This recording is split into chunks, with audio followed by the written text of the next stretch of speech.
kalau kita mendengar pekerja dimarahi, dihina, dicaci maki, ataupun diberlakukan tidak adil. Kita sering menyebutnya langsung kasus KPBG. Apakah itu benar? Halo teman-teman, kembali lagi di Komite Talk. Ruang bincang yang aman, Komite Anti KPBG yang akan membahas isu-isu kekerasan dan pelecehan berbasis gender, serta perburuan di dunia kerja bersama saya Mia. Dan saya Ani, senang sekali bisa menemani teman-teman dalam sesi ini. Pada episode kali ini, kita akan melanjutkan materi yang sebelumnya. Sebelumnya, kita sudah membahas kekerasan dan pelecehan berbasis gender. Kali ini kita akan membahas masalah yang gak kalah penting nih. Bagaimana membedakan kekerasan dan pelecehan berbasis gender atau KPBG dan kekerasan yang bukan berbasis gender atau non-KPBG. Jadi belajar dari periode 1 tahun kemarin nih, banyak sekali teman-teman yang kebingungan sebenarnya apakah kekerasan yang ada di tempat kerja itu tergolong KPBG atau bukan. Jika seseorang mengalami kekerasan karena gender atau identitas gendernya, maka itu termasuk KPBG.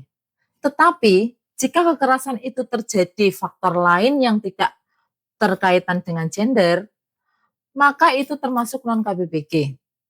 Singkatnya, KPBG adalah kekerasan karena gender, dan non-KPBG kekerasan karena manajerial. Jadi motif utama penentunya itu adalah gender ya?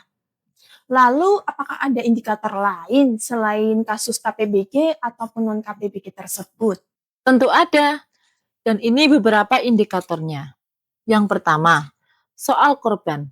Kasus KPBG korbannya berdasarkan gender tertentu. Sementara non-KPBG korbannya acak karena bukan faktor gender.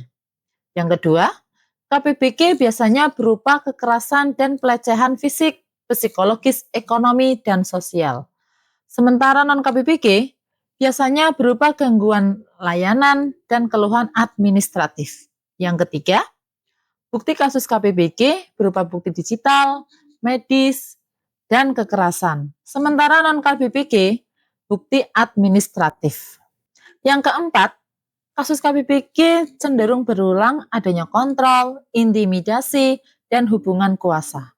Sementara kasus non-KPBG biasanya spontan dan insiden tunggal. Yang kelima, norma sosial kasus KPBG cenderung dilakukan oleh budaya patriarki. Sedangkan non-KPBG didorong oleh kebiasaan kerja atau manajerial. Dan yang terakhir, KPBG berpotensi pada rujukan medis, psikososial, hukum, dan perlindungan. Sementara non-KPBG, rujukan penyelesaiannya dilakukan oleh manajemen. Jadi, memahami perbedaan indikator ini sangatlah penting agar penanganan kasusnya sesuai dengan kebutuhan korban dan karakteristik kasusnya. Betul sekali. Karena salah mengidentifikasi kasus bisa menyebabkan korban tidak bisa mendapatkan dukungan yang tepat dan masalahnya tidak terselesaikan dengan baik. Wah, kompleks sekali ya Kak Ani. Terus kalau untuk contohnya gimana nih Kak Ani? Kalau contoh non-KPBG, misalnya, supervisor marah-marah di depan operator untuk mengejar target produksi dengan suara yang keras dan kalimat yang kasar. Contohnya, kerja seprono-seprene gak iso-iso goblok men. Itu kalau bahasa Jawa ya. Kalimat-kalimat seperti itu nampaknya sangat familiar ya di dunia garmen. Lalu, apakah ada Kak yang sebelumnya itu kasusnya bukan KPBG terus menjadi kasus KPBG? Ada Kak Mia, misalnya, 2 pekerja terlibat konflik kerja karena pembagian tugas.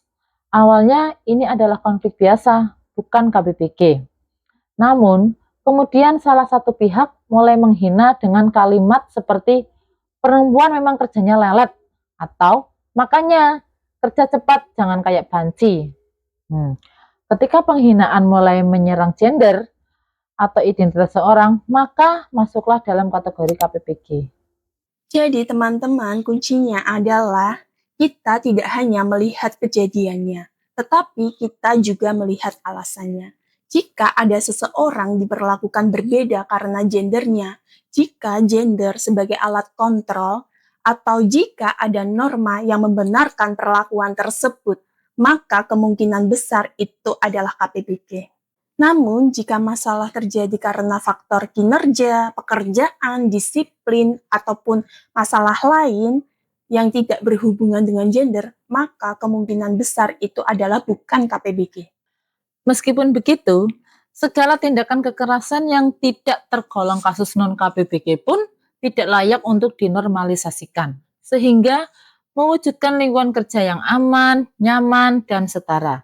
Tidak hanya menghilangkan kasus KPBG, tetapi juga budaya kerja yang menjunjung tinggi martabat pekerja. Jadi begitu ya teman-teman. Nampaknya penjelasan dari Kak Ani tadi memberikan pencerahan dan sangat kompleks ya bagi kita semua.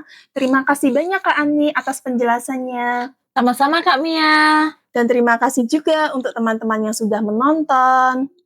Sampai bertemu di materi berikutnya ya. Seperti kata Kak Ani tadi nih, mari kita bersama-sama menciptakan lingkungan kerja yang aman, nyaman, dan setara. Bye-bye.